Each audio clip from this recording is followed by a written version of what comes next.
నాగారు కందుకూర్ మహేశ్వరం పక్కన విలేజ్ ఉంటుంది. మనకు నుంచి ఒక 25 నుంచి 30 కిలోమీటర్ దూరంలోనే ఉంటాం. మన డైరీ ఫామ్ నుంచి ఒక గేదె కొన్నారు. ఫుల్ డీటెయిల్స్ ఒకసారి తెలుసుకుందాం. సార్ నమస్తే సార్. నమస్కారం సార్. సార్ మీ పేరు? నా పేరు బాబు గౌడ్ సార్. బాబు గౌడ్ సార్. ఇప్పుడు మజా డైరీ ఫామ్కి ముందు ఫస్ట్ టైం వచ్చారా, ఇంతకు ముందు వచ్చారా? ఫస్ట్ టైం వచ్చినాం సార్. ఎలా ఉంది ఇక్కడ మొత్తం వాతావరణం బాగుంది, గేదెలు కూడా బాగున్నాయి. ఇక్కడ గేదెలు చూస్తున్నాయి కదా, ఆల్మోస్ట్ ఎన్ని గేదెలు ఉన్నాయి అనిపిస్తున్నాయి మీకు? మాకు ఇంచుమించు 100 పైనే ఉన్నాయి. 100 పైనే ఉన్నాయి. ఇప్పుడు మీరు ఇక్కడ వచ్చి ఎంతసేపు అవుతుంది సార్? ఇక్కడ వచ్చి 4 గంటలు అవుతుంది. 4 గంటలు వచ్చినాం చూసుకొని. ఓకే, 4 గంటల్లో మీరు చూసిన ఎంతమంది రైతులు వచ్చారు? ఇక్కడికి ఇంచుమించు 10-15 మందికి ఎక్కువనే వచ్చాయి. మీ ముందు ఎన్ని గేదెలు అమ్ముపోయినాయి ఇప్పటికి? ఇప్పటికైతే 3 పోయినాయి. ఇప్పటికైతే 4 గంటల్లో 3 పోయినాయి. ఓకే, మీరు తీసుకున్న గేదె కెపాసిటీ ఎంత? మాది 1,55,000 12 లీటర్లు పాలు ఇస్తుంది. 1,55,000 12 లీటర్ పాలు ఇస్తుంది.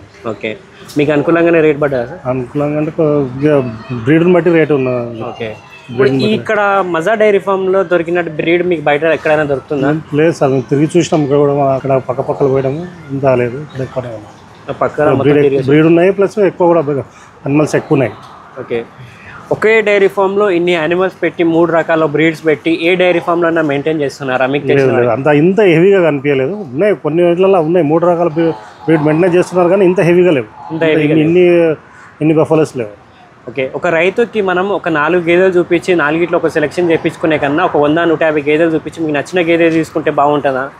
ఇట్లా ఉంటే మనకు నచ్చింది తీసుకోవచ్చు. మనం పాలు కానీ ఆ బ్రీడ్ కానీ మనకు కొద్దిగా నచ్చకపోతే ఇంకో దాన్ని మార్చుకోవడానికి వీలు ఉంది కదా. అదే కాకుండా మనం తీసుకోపోయినా కూడా మనకు ఏదైనా ప్రాబ్లం ఉంటే కూడా మారుస్తామని చెప్తున్నారు. ఓకే, మీరు ఇక్కడ పాలు పిండి చూసుకున్నారా? చూసినాము, దారిలో వచ్చేసారి చూసుకున్నాం. పాలు కూడా వెండి చూసినాం. అందుకంటే ఇక్కడ వెండి రేపు ఈరోజు 2 పూటలు వెండి కూడా చూసుకోమంటారు, కానీ మనకు దూరం కదా, టైం లేదు కాబట్టి మనం ఒక పూట వెండి కూడా తీసుకెళ్తాం. మీకు దగ్గరనే కదా, దగ్గరనే కానీ మళ్ళీ ఏమొస్తాం అన్నట్టుగా తీసుకెళ్తాం. మీ అనుకూలం, మీ ఇష్టం. మా ఇష్ట ప్రకారం వాళ్ళు మాత్రం 2 పూటలు వెండుకొని తీసుకోవాలి. సార్ చెక్ చేసుకోమని చెప్పి తీసుకెళ్తాం. మాకు నమ్మకం, ఒకసారి చూసుకున్నాం కదా, ఏముంటుంది ఒకసారి చూసుకున్నాం. ఇప్పుడు మీరు ఏం చేస్తారు సార్? మేము రాజకీయము ప్లస్ అగ్రికల్చర్ చేస్తాము. ఓకే, పొలిటికల్గా ఇప్పుడు అగ్రికల్చర్ డైరీ ఫామ్. ఇప్పుడు ఎన్ని గేదెలు ఉన్నాయి సార్ మీ షెడ్లో? మా దగ్గర ఇంకా 6 ఆవులు ఉన్నాయి, ఒక 2 గేదెలు ఉన్నాయి, ఇంకా చిన్న దూడలు కూడా ఉన్నాయి. కందుకూరు అంటే మన నుంచి ఒక 25-30 కిలోమీటర్స్ ఉంటుంది. 20 కిలోమీటర్స్. ఓకే, ఇప్పుడు రేట్ ఎట్లా నడుస్తుంది సార్ పాల రేట్? అక్కడ పాల రేటు వచ్చేసి మామూలుగా తీసుకుపోయే వాళ్ళు 60 రూపాయలు. మనం ఇంటింటికి పోయడం అంటేనేమో ఇట్లా బయట సెల్లింగ్ అయితేనేమో 80 రూపాయలు నడుస్తుంది. హోమ్ డెలివరీ ఇస్తేనేమో 70-80 నడుస్తుందా? 60 రూపాయలు నడుస్తుంది. ఒకవేళ వాళ్ళే వచ్చి తీసుకెళ్తే 60 రూపాయలు, మనం తెచ్చి ఇస్తేనేమో 70-80 నడుస్తుందా? ఇంటి దగ్గర అట్లా హౌజెస్. ఓకే, ఇంటింటికి తిరిగి వస్తే 80 రూపాయల దాకా నడుస్తుంది. ఓకే, ఇప్పుడు ఉన్న దానా రేట్లకి పాల రేట్లకి ఏమన్నా సింక్ అవుతుందా సార్ మరి? కానీ మేము చేసే పని ఇదే కాబట్టి తప్పదు చేయాల్సిందే.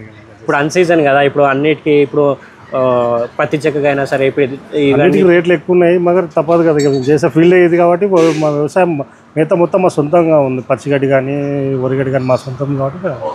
ఇప్పుడు మీకైతే చాలా ఇయర్స్ నుంచి అనుభవాలు ఉన్నాయి. కొత్తగా వచ్చే వాళ్ళకి మీ నుంచే సలహాలు ఏమైనా ఇవ్వగలరా? కొత్తగా ఫస్ట్ గడ్డి ఏర్పాటు చేసుకోవాలి, తర్వాత డైరీ ఏర్పాటు చేసుకున్న తర్వాతనే గేదెలు తీసుకొని పెట్టాలి. ఏదో తీసుకొని పోయి ఒకరోజు పోయి ఏదో కుట్టేసి వీళ్ళలాగా పెంచడం అంటే ఇలాంటి సెల్లింగ్ పర్పస్ కాబట్టి నడుస్తుంది. ఇలా కొట్టి కానీ మనకు సొంతంగా మీద తయారు చేసుకొని పెట్టేది 10 రూపాయలు మిగులుతుంది, లేకపోతే 1 రూపాయి కష్టమా. ఇప్పుడు సొంతంగా దానా తయారీ కూడా చేసే ఉంటున్నా అని చెప్తున్నారు. అంటే పచ్చక్క అయితే మనం చేయలేము కానీ గోధుమ పొట్టు కాకుండా ఇప్పుడు మక్క చొప్ప ఉంది కదా, చొప్ప మక్క కానీ పచ్చిగడ్డి మొత్తం తీసుకొని ఒక దగ్గర కుట్టి పెట్టుకోవడం వల్ల అవి కూడా అది వాళ్ళతో మనకు చాలా వెనుకబడుతుంది, పైసలు వెనుకబడుతుంది. లేకపోతే దీని మీద మొత్తం టోటల్గా బయటనే కొని. ఓకే, సగటు రైతు మనం డబ్బులు సంపాదించుకోవాలంటే సొంతంగా మనమే తయారు. వ్యవసాయం చేస్తే కూడా కూలీలు అదంతా ఎక్కువైంది కాబట్టి డైరీ మీద సొంతంగా చేసుకోగలిగితే బాగానే ఉంది. ఇప్పుడు ఉన్న మన సిచ్యువేషన్, బయట సిచ్యువేషన్ అయితే ఎవరికి చెప్పలేం, కానీ జాబ్స్ అయితే లేవు కదా, చాలా మంది వస్తున్నారు. మనం కూడా ఒక దగ్గర పని చేయలేము, మనం చిన్నప్పటి నుంచి చేయలేదు కాబట్టి ఇప్పుడు చేయలేము. ఒక రైతు ఇంకొక దగ్గర పనుకోవడానికి ఇష్టపడాడు వాస్తవంగా అయితే. అవును, అందుకోసం తను స్వయం ఉపాధి కోసం చేసుకోవడంలో ఇదే బెటర్ అనిపిస్తుంది. తన కష్టం తనకు మిగులుతుంది.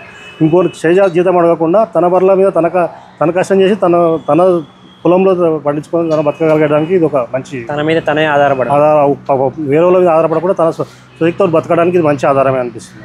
ఇప్పుడు బయట చూసినట్టయితే మనకి దానా రేట్లైనా సరే, గేదెల రేట్లైనా సరే, కొత్త జాబ్స్ లేని వాళ్ళు ఈ ఫీల్డ్లోకి వస్తున్నారు కాబట్టి అన్నిటికీ రేట్లు పెరిగినాయి అని చెప్తున్నారు. దీని మీద 100% వాళ్ళు ఏంటంటే 1 సంవత్సరం 2 సంవత్సరాలు తెలియక వస్తున్నారు, పెడుతున్నారు, 40-50 ఎక్కడ చెప్తున్నారు, 1 సంవత్సరం నడుపుతున్నారు, ఆ తర్వాత మొత్తం తీసేసి వెళ్ళిపోతున్నారు. ఎందుకంటే వాళ్ళకి దాని మీద పూర్తి అవగాహన లేకపోవడమే ఒక పెద్ద మైనస్.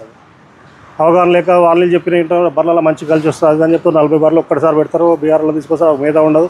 ఆయన వచ్చి ఆయనకు అసలు ఆయనకు అర్థమయ్యే లోపు ఇది నష్టం జరిగిపోతుంది, డైరీ మూసేస్తారు. అదే జరుగుతుంది. ఒకటేసారి బల్క్లో కొనాలా, ఒక 4 గేదెలతో కొనాలా? 4 పెంచుకోవడమే బెటర్ సార్. ఎగ్దం 10-20 కొంటే ఆ మెయింటెనెన్స్ మనకు అర్థం కాదు, వచ్చేది కూడా తెలియదు. మనం ఎక్కువ పెట్టుబడి పెడతాం కాబట్టి తక్కువ.